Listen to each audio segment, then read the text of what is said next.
Hi, welcome to Jar Masala. Today I'm going to show you how to make mango lassi. So I'm going to start with some mango pulp, and you can buy this in any supermarket. You can also use mango juice if you cannot find the pulp. So I have 1.5 cup, and I'm going to add 1 can of condensed milk.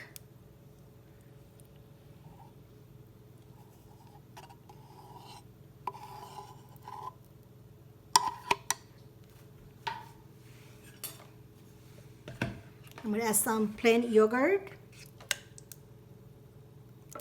So for 1.5 cup of mango pulp, I'm going to add about 1.5 cup to maybe 2 cup of plain yogurt.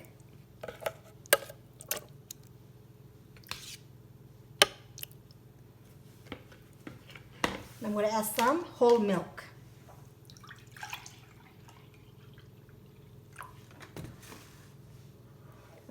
I'm going to mix 2 cups of whole milk.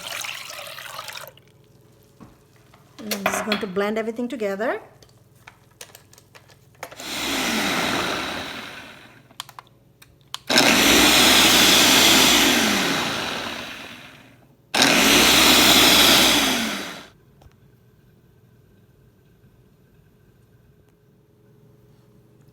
Our mango lassi is done. Please do subscribe to my channel for more recipes using my masala kits. And you can find me at Instagram, Facebook, Twitter at Jar Masala.